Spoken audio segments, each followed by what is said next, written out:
Dice en el nombre de Jesús. Esta es la tercera vez que voy a vosotros.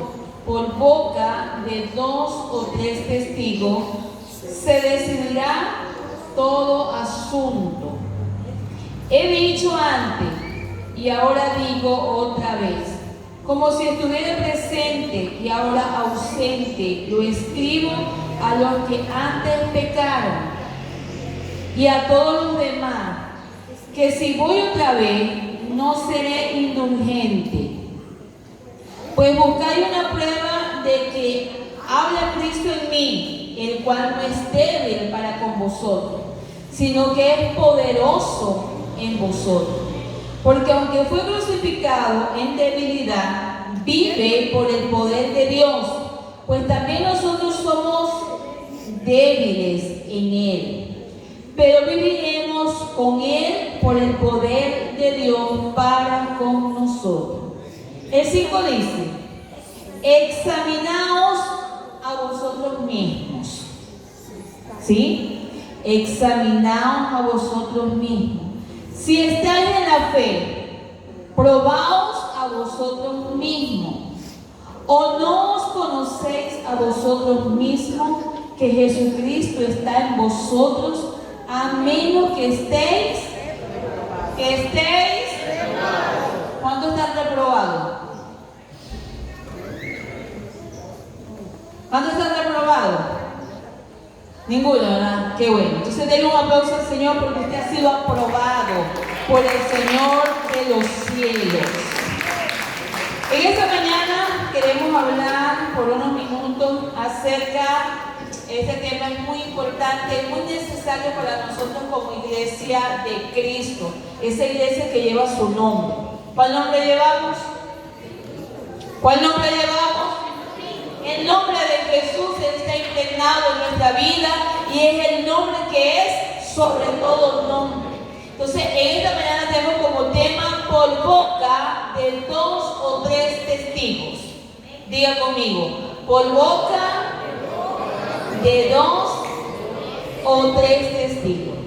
Un testigo es alguien que ve o experimenta un hecho de primera mano y luego declara la verdad de lo que vio.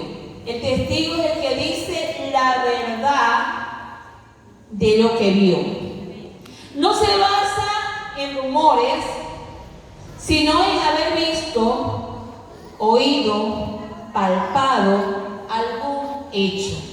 La palabra griega martus dio origen a la palabra mártir, indicando que un testigo fiel está llamado a sostener su testimonio aún a costa de su propia vida. Y bíblicamente hemos comprobado que esto es cierto, ya que conocemos al primer mártir de nuestra iglesia llamado Esteban. Él le dijeron, no prediques más en ese nombre, no hables de Jesús. Y dice que él prefirió morir antes de decir alguna mentira, porque era testigo de lo poderoso, maravilloso, grandioso que es el poder de Jesucristo en la vida de cualquier ser humano. Él había visto con sus ojos, él había palpado, él había escuchado, él era testigo de que Jesús sanaba, de que Jesús salvaba, de que Jesús levantaba. Él había visto los milagros, lo había palpado, lo había sentido. Por lo tanto, era un testigo verdadero de que ese hombre llamado Jesús tenía poder. Y dice que no le importó fuera apedreado y morir por una causa justa. Prefirió morir por la verdad que estar vivo por la mentira. Por boca de 2 o 3 testigos. Según la Corintios capítulo 13, el versículo 1, conlleva a una cita legal que Pablo la sabía muy bien, porque era conocedor del Antiguo Testamento, de las leyes mosaicas, de las leyes que había instituido Dios. Al mencionar por boca de 2 o 3 testigos, Pablo alude directamente a la ley mosaica de Deuteronomio. Si Si nos vamos un momento al libro de Deuteronomio, capítulo 19, vamos a mover las escrituras.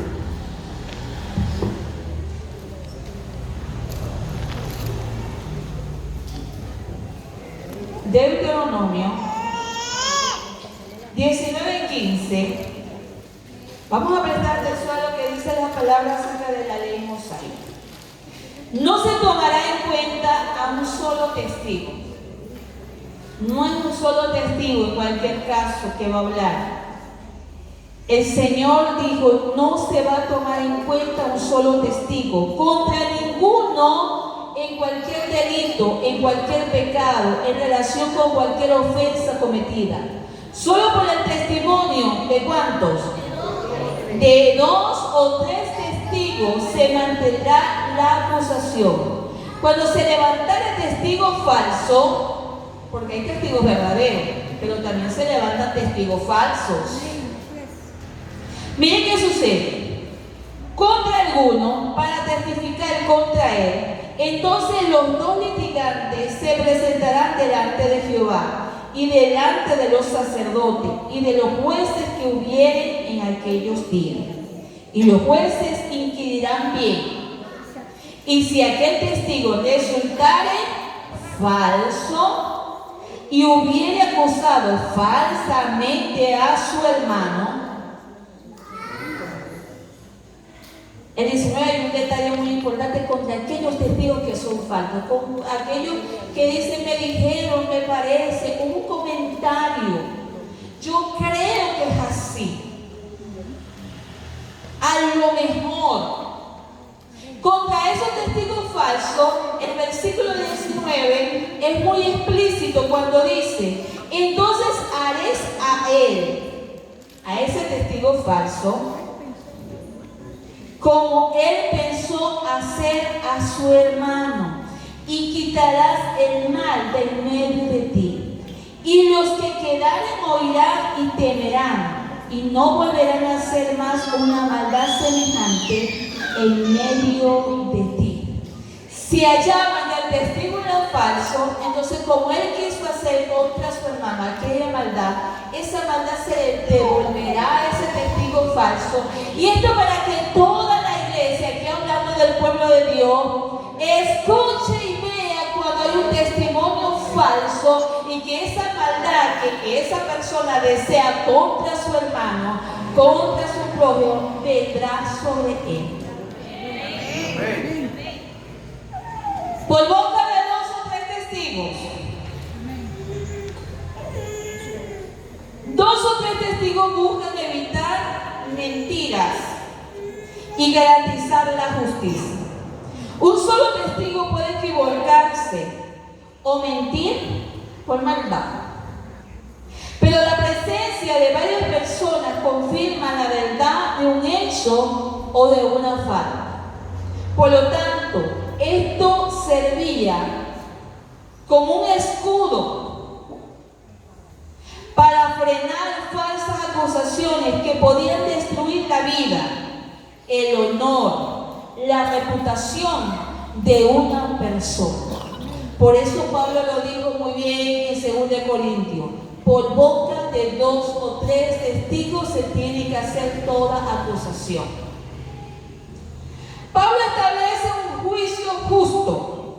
Significa que las acusaciones o faltas graves dentro de la iglesia no se resolverán por chismes o por caprichos de alguien, sino mediante pruebas sólidas y testigos reales.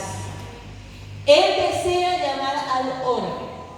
Si nosotros lo podemos estudiar 1 y 2 Corintios, vemos que los corintios era una iglesia que no le gustaba el orden, que no le gustaba sujetarse, que ellos querían hacer como a ellos les placía, como bien pensaban. Y Pablo estaba en contra de esto porque bíblicamente al Señor le gusta el orden, le gusta lo bueno, le gusta la verdad, le gusta lo recto, y que todos en la iglesia podamos vivir en paz y en comunidad. ¿A cuántos les gusta la paz? A paz nos llama el Señor. Busque que la iglesia corrija a sí misma ante su llegada para evitar medidas de disciplinas severas. Él en esta carta le dice: voy a ustedes por tercera vez. Y todo va a costar de 2 o de 3 testigos. Esta tercera vez que él iba a ellos, en su primera visita a Corintios, Pablo fundó la iglesia y se quedó por 1 año y 6 meses. Los evangelizó, los cuidó, les enseñó, estaba pendiente de ellos, era su amigo, su pastor, su hermano. Empezó a formar la iglesia de cero e hizo todo para ellos en su primer viaje. Esto lo conseguimos en Hechos capítulo 18, versículo 11. Su segunda visita fue más corta. Fue una visita muy dolorosa que se sentía entre la escritura, o se sitúa entre la escritura de 1 Corintios y 2 Corintios. Dice que fue un viaje muy corto y doloroso, porque ya no era esa iglesia que él había formado y que había levantado con principio. Ya había ciertas discusiones entre ellos, ciertas cosas que no le agradaban a Pablo como apóstol de Jesucristo, ciertas cosas que estaban sucediendo dentro de la iglesia que él quería que fueran ordenados, que él quería que fueran como Dios había establecido. Pero mientras estamos en esta carne somos débiles, mientras estamos en esta carne somos propensos a pecar. Mientras estamos en esta carne no nos queremos sujetar. Pero qué bueno, la Biblia dice que si alimentas a tu carne serás carnal. Pero hay una iglesia que puede alimentar espiritualmente para ser espiritual, para vivir sobrenatural, para ver cosas que ojo no vio y escuchar cosas que oído no ha oído. Dios quiere una iglesia espiritual y menos carnal. Lo que tú alimentes, eso será. Si alimentamos la carne, seremos carnal. Si alimentamos nuestro espíritu con esta poderosa palabra, con nuestra oración, con nuestro servicio, con sujetar esta carne, con sujetar nuestro orgullo, vamos a vivir adecuadamente y ordenadamente como quiere el Señor. Ahora le estaba preparando para ir por tercera vez. Los 2 o 3 testigos pueden ser las 3 visitas que él le hizo a la iglesia en Corinto, o el testimonio de sus asociados, de aquellos que él enviaba para que velaran y estuvieran pendientes de la iglesia en Corinto. La mención de la cita en 2 de Corintios es recordarle a los corintios cristianos que él va esta vez como un juez. Él va esta vez diferente. Ahora va como un juez y no como un predicador, como un investigador, como una persona amable. No, va a ir como un juez. Ella tiene la evidencia suficiente para escribir: si voy otra vez, dice, no seré indulgente. No voy a ser indulgente.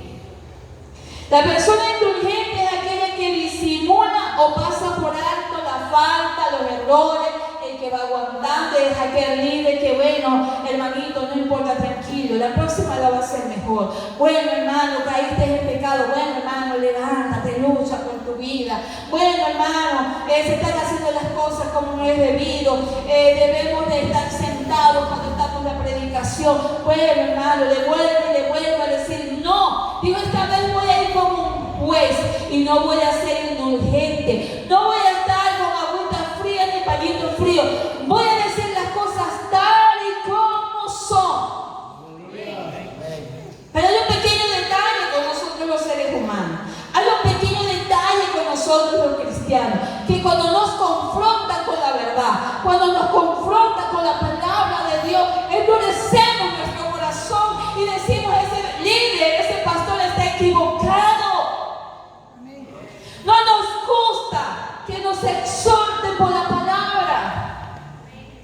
Nos sentimos incómodos. Aquello no me agradó. Pongo mi cara de limón. ¿Y qué pensará este pastor? ¿Y qué pensará este líder? ¿Y qué pensará fulano? Yo soy así y muero así.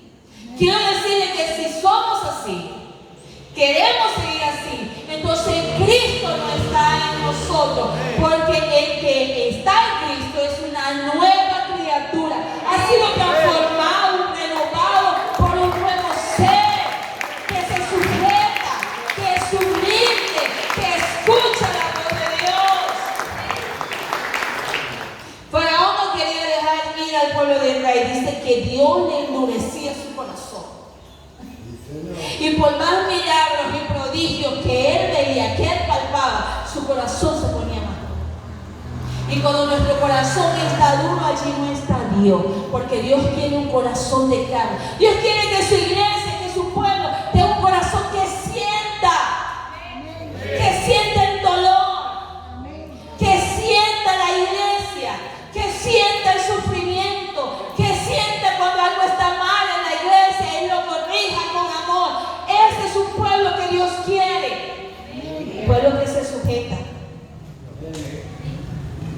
Y sujetarse es duro, sujetarse es difícil, sujetarse no nos gusta, no nos gusta, no nos gusta, no nos gusta. Pero cómo trae bendiciones es estar sujeto a la palabra de Dios. Trae gozo, trae paz, trae armonía, trae liberación. Y allí está Dios en una iglesia que se sujeta bajo la voz de Dios. Esas son palabras fuertes las que dijo Pablo. No seré indulgente. Leyendo Corintios, podemos observar que la gente en Corintios veía a Pablo como un apóstol débil. Un apóstol que, ay, Pablo, el que Dios se le presentó de último. Pablo, que lo vio como un abortijo. Pablo, el que tiene un aguijón en la cara. Pablo, el que viene y va. Pablo, el que nos envía esas carticas. Pero aquí dentro de nosotros tenemos profetas, tenemos apóstoles. Y dice la palabra de Dios que eran profetas y apóstoles, pero falsos. Y el pueblo de Corinto creía a la palabra y a la voz de los apóstoles y los profetas falsos. Aquellos que tenían elocuencia, que tenían oratorio, que sabían hablar, que sabían moverse entre ellos. Entonces ellos creían en aquello. Pero en este hombre humilde, en este hombre sencillo que les hablaba y les trataba con amor, entonces querían pisotearlo y humillarlo. Y él dijo, ya yo no soy este. Entonces quiere decir que yo soy débil porque tengo amor. Entonces quiere decir que Jesucristo, por morir en la cruz del Calvario y hacerse débil, es algo insignificante. Se hizo débil, pero resucitó con poder y con autoridad. Y este poder y esa autoridad que viene en Jesucristo ha sido o cayó sobre mi vida. Está sobre mí. No voy a ser indulgente con ustedes. Voy a ser un juez. Voy a acomodar cada cosa en su lugar, cada pieza en su sitio, porque a Dios le agrada el orden. A Dios le agrada que nos sujetemos. Estamos en este mundo y vivimos en este mundo, hermanos, pero las costumbres y los malos hábitos de este mundo no puede tenerlo un pueblo redimido por la sangre de Cristo. Allá el mundo y aquí la iglesia. Allá el mundo y sus deseos, por aquí yo con Cristo. Mi manera de hablar, mi manera de ser, mi manera de caminar tiene que ser totalmente diferente. Mi familia es diferente a la de que está a mi lado. Mi casa tiene que brillar. Yo tengo que brillar. Mi esposo tiene que ser diferente conmigo. No puede tratarme como trata cualquier esposo a su esposa. Él debe tratarme como Cristo trata a la iglesia. Con amor, como vaso frágil. Yo no puedo ser como son las esposas de este mundo. Yo tengo que sujetarme a mi esposo.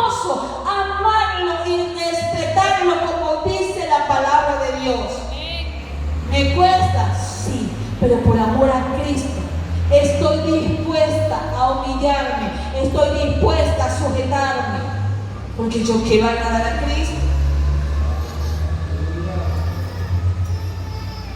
La situación que había entre los corintios cristianos, porque esto Pablo no le está hablando al pueblo en el mundo, no, le está hablando a la iglesia, reclamaba un duro liderazgo. Un pastor, un líder, nunca debe dejar que su autoridad se corrompa y se convierta en autoritarismo. El líder es líder, el pastor es el pastor. Pero la rebelión en contra de la autoridad puesta por Dios, hermanos, es pecado. Es pecado. Diga, es pecado. Es pecado cuando yo no me sujeto. Es pecado cuando yo no obedezco. Es pecado cuando yo quiero hacer como quiero dentro de la iglesia. No. En mi casa hay norma. En mi casa entra la persona que yo quiero que entre. Por eso tengo cerca y tengo portones. No todo el mundo va a pasar para mi casa y va a ser en mi casa como quiera. Va a pasar el que digo, pase, el que yo invito. Se va a sentar conmigo el que yo quiero que se sienta, siéntese. Va a comer conmigo el que yo quiera que coma conmigo. Va a entrar a mis habitaciones el que yo decida que entre a mis habitaciones. Porque dentro de mi casa hay normas, hay reglas establecidas. Lo mismo sucede en la casa de Dios. Esta casa es casa de Dios. Este lugar es puerta del cielo. Y cada uno de nosotros debemos de velar por el cuidado, por la atención, por obligaciones que hay dentro de este lugar. Porque este es el lugar santísimo. El lugar donde se adora a Dios. El lugar donde venimos a postrarnos delante de su presencia. Este es el mejor lugar. Por consiguiente, no puedo hacer en un lugar santísimo como yo quiero hacer. Mis hijos no pueden hacer en este lugar como ellos quieren hacer. Mis hijos debo tenerlos sujetos conmigo cuando está esta alabanza, cuando está la dirección, cuando está la predicación. El niño hace como mamá y papá dicen. Hay un amén. Pero el niño hace como mamá y papá dicen. Si mamá lo siente, el niño debe estar sentado. Yo debo de sujetarme. Cuando están predicando, debo de estar sentado y alabar al Señor con alegría. Es el momento en que yo he venido a este lugar. Incluso cuando estamos viendo la televisión, a veces queremos ir al baño y no vamos al baño porque está muy buena la película. Cuando hay un mundial de fútbol, no vamos al baño. Está tan entretenido este juego que hasta se me olvida que me estoy orinando. Se me quita la sed. Tampoco tomo agua. Cuando vas en la casa de Dios, vamos a aguantar las ganas, si es posible, de ir al baño, porque está tan poderoso este culto que se me ha olvidado hasta la sed, la gana de ir al baño, las ganas de ir afuera, las ganas de sentarme allá atrás, las ganas de ir a conversar. He venido a adorar a mi Dios. Y no hay tiempo para más nada en esta hora. Es tiempo de adorar a mi Señor. El Señor no se equivoca cuando dice: yo soy un Dios fuerte y muy celoso. Y no comparto mi gloria con nada. En este momento es la gloria del Señor. Y estamos en su gloria. No comparta esta gloria con el teléfono. No comparta esta gloria con ir al baño, con ir a atender a alguien que llegó a buscarlo. Dile: estoy ocupado adorando a mi Dios. Estoy ocupado aplaudiendo al Señor. Estoy ocupado escuchando la voz de Dios. Este es mi día, mi momento, mi hora, mi segundo para adorar a Dios. ¿Cuántos están conmigo? Amén. Dios confirma la verdad y trae justicia. Y quiero compartir con ustedes una historia que se consigue en Primera de Reyes, capítulo 21.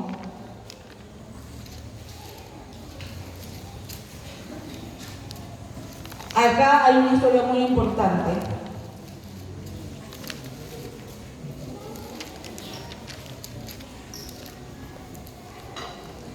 Primera de Reyes, capítulo 21. Voy a leer varios versículos por un momento y quiero que ustedes estén muy atentos. Quizás algunos han leído esta historia, quizás algunos se la saben, pero hay otros hermanos que desconocen la historia de acá y la viña de Nabot. Pasadas estas cosas, aconteció que Nabot de Jezreel tenía allí una viña junto al palacio de Acab, rey de Samaria. Y acá habló a Nabot, diciendo: dame tu viña para un huerto de legumbres, porque está cerca a mi casa, y yo te daré por ella otra viña mejor que esta. O si mejor te pareciere, te pagaré su valor en dinero. Acá quería comprarle la viña a Nabot. Versículo 4. Y vino acá a su casa, 3. Y Nabot respondió acá: guárdame Jehová de que yo te dé a ti la heredad de mi padre. No se la quiso vender. Y vino acá a su casa triste y enojado por la palabra que Nabot de Jezreel le había respondido, diciendo: no te daré la heredad de mi padre. Y se acostó en su cama y volvió su rostro y no comió. Pero sucedió algo que nosotras mujeres tenemos que prestar mucha atención. Versículo 5, hermana Emily, ¿verdad? Vino a él su mujer Jezabel y le dijo: ¿por qué estás tan decaído tu espíritu y no comes? Él respondió: porque hablé con Nabot de Jezreel y le dije que me diera su viña por dinero. O que si más quería, le daría otra viña por ella. Y él respondió: yo no te daré mi viña. Y su mujer Jezabel le dijo: ¿eres tú ahora rey sobre Israel? Levántate y come y alégrate. Yo te daré la viña de Nabot de Jezreel. Qué complicada esta mujer. Nabot le había dicho: no te la voy a vender, es la heredad de mi familia, de mis padres, no te la voy a vender. Pero ella le dijo: papito, levántate, come, alégrate, disfruta. Yo te la voy a dar. ¡Qué atrevida! ¿Qué pensaría esta mujer? ¿Cómo se la va a dar? ¿Qué va a hacer? Ay, hermanas. Entonces ella escribió cartas en nombre de Acab y las selló con su anillo, con el anillo del rey. Ese anillo era de él. El vino lo tomó y selló las cartas con el anillo de su esposo. Y las envió a los ancianos y a los principales que moraban en la ciudad con Nabot. Y las cartas que escribió decían así, escuchen bien: proclamar ayuno. Muy espiritual ella quería un ayuno, ella era muy espiritual. Proclamar ayuno y poner a Nabot delante del pueblo. Y poner a los hombres perversos delante de él, que atestiguen contra él y digan: aquí están unos testigos falsos.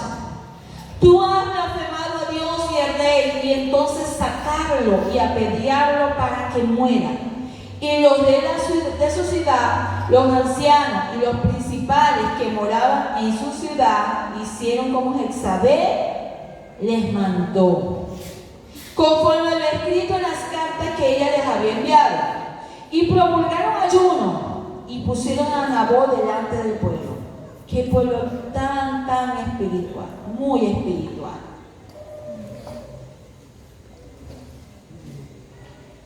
Mucha atención para que ayunamos. ¿Por qué ayunamos? Hay gente que ayuna para que otros no acepten al Señor. Hay otros que ayunan para que sufran otros. Eso no es de Dios. 13. Vinieron entonces los hombres perversos y se sentaron delante de él. Y aquellos hombres perversos atestiguaron contra Nabó delante del pueblo diciendo: Nabó ha blasfemado a Dios y al rey. Y lo llevaron fuera de la ciudad y lo apedrearon y murió inocente. Verso 14. Después enviaron a decir a Jezabel: Nabó ha sido apedreado y ha muerto. Cuando Jezabel oyó que Nabó había sido apedreado y muerto, dijo acá a su esposo: levántate papito, levántate mi amor. Ay, te tengo una buena noticia. Ella estaba feliz porque lo que deseó hacer lo hizo, lo consiguió. Y toma la viña de Nabó de Jezreel, que no te la quiso dar por dinero, porque Nabó no vive, sino que ha muerto. Y oyendo acá que Nabó era muerto, se levantó para descender a la viña de Nabó de Jezreel para tomar posesión de ella. Entonces vino palabra de Jehová a Elías Tibista diciendo, vino palabra del profeta, al hombre de Dios, a ese hombre que nos dice: hermana, usted está mal. Hermana, lo que usted hizo está mal. Hermana, usted no ha venido al servicio. Hermano, mire que esto. A ese profeta Dios le habló. Al indicado, al ángel. En el versículo 18 le dice: levántate, desciende a encontrarte con Agar, rey de Israel, que está en Samaria. He aquí, él está en la viña de Nabot. Ya se había, ¿cómo es? Apoderado de la viña. Esta es mía. Ya estaba allá. A la cual ha descendido para tomar posesión de ella. Y le hablará diciendo: así ha dicho Jehová, no mataste y también has despojado. Y volverás a hablarle diciendo: así ha dicho Jehová, en el mismo lugar donde lamieron los perros la sangre de Nabó, los perros lamerán también tu sangre, tu misma sangre.